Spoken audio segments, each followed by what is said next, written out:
This is CNN Breaking News. Good evening, everyone. Thank you for joining us. I'm Don Lemon. Right now, so much of the world is just in shock and disbelief, trying to process what has happened today and make some sense of this gigantic loss. Here's what we know right now, and even though it has been several hours, it is still stunning to say the words that Kobe Bryant, the legendary NBA star, is dead tonight. His adorable 13-year-old daughter, Gianna, known as Gigi, also dead tonight. 7 other people, a baseball coach, a pilot, all dead. The helicopter they were traveling in crashed outside of Los Angeles. No word yet on why it crashed, but it went down and it caught fire on a hillside in Calabasas, California, about 30 miles outside of Los Angeles. Everyone on board was on their way to Thousand Oaks, California. They were on their way to a youth basketball game at the Mamba Sports Academy. That is a training center opened by Kobe Bryant for young athletes. It opened just a year ago. I want you to take a look now. This is the Staples Center in Los Angeles, where people have been gathering there all afternoon, just not wanting to stay home. They're paying tribute and they're being with other fans of Kobe Bryant at the place where he played most of his home games in the 20 years with the LA Lakers. I'm going to take you there live in just a minute. We have so much to report to you about this tragic story. There's no possible way to even show you even a fraction of the tributes that are being shared memories and heartfelt personal reflections about Kobe Bryant that are flooding social media sites right now. We have heard from Michael Jordan, we've heard from Kareem Abdul-Jabbar, we've heard from Magic Johnson, we've heard from the former President Barack Obama, and a universe of people whose names you have never heard of, whose lives were touched, whose aspirations were boosted, who are in mourning tonight because an inspirational athlete, an entrepreneur, a philanthropist, and a family man is dead at just 41 years old, talking about Kobe Bryant. And we have new information now about the weather at the time of this crash. I want to get straight to Calabasas, California now, and CNN's Nick Watt. Nick, hello to you. You have been covering this story now. You're at the scene, and please tell us what officials are saying about the conditions there.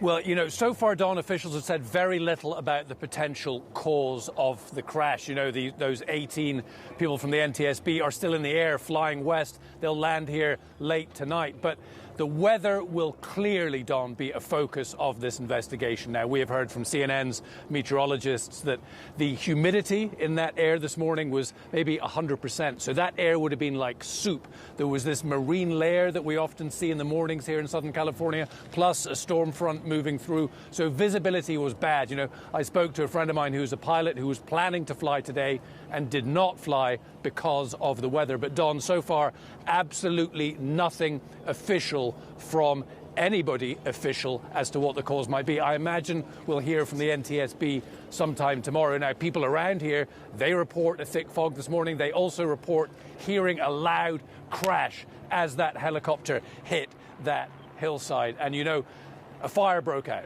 That was the first thing that first responders had to deal with. They had to contain this brush fire before securing the scene so that investigators can try to figure out what went on. Listen, they're going to look into the safety record of this particular helicopter, this particular model. They're going to look into the pilot's background. They're going to look at that course. They're going to analyze any radio traffic. But weather would right now appear, Don, to be the focus of where they will be looking forward to try and figure this out. But right now, LA just aghast, speechless. One radio sports announcer I heard this morning said, this is going to be like JFK. You will remember where you were when Kobe Bryant died. Don? When I got someone texted me, actually a very famous director and producer texted me and said, I cannot believe it. Got the first indication from TMZ and said, Don, please tell me, because TMZ is reporting it, does that absolutely mean it's true? And I said, I hadn't heard about it. But as I'm looking over my notes here and over the initial reports, Nick, the initial report came in as a brush fire. Is that so?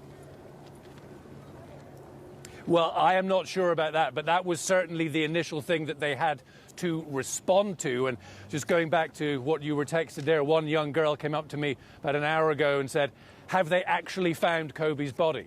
Is there still hope? Have they actually found his body yet? Real disbelief. Listen, This guy transcended basketball, he transcended sport, and particularly here in LA, he was much loved partly because of events like the one he was going to today at the Mamba Academy, to a tournament. I've spoken to a number of parents who were there waiting for Kobe and his daughter Gigi for their game that was supposed to be happening at noon. When the news broke in that gymnasium, there were audible screams. There were then kids who got down on one knee and prayed.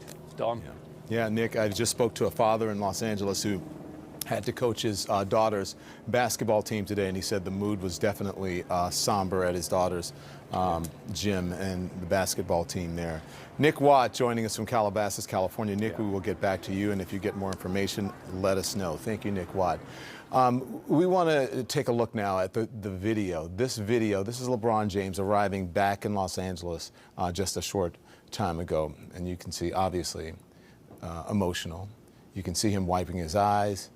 Just last night, James surpassed Bryant for the number 3 spot on the NBA all-time scoring list. You can see him hugging someone there. Again, this video just coming in to CNN. That's LeBron James just arriving back. Emotional LeBron James. The last tweet that he gave last night, actually congratulations to James.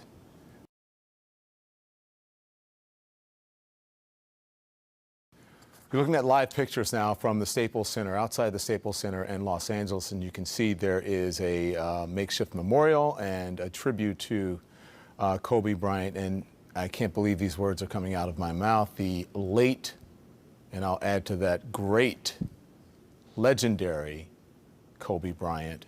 Fans gathering outside the Staples Center, and you can see the candles there lighted in honor of Kobe Bryant and his daughter and all the folks who were on that helicopter, that doomed flight with Kobe. And that's where we'll find CNN's Paul Verkaman there. He joins us now. What are you hearing from those fans, Paul?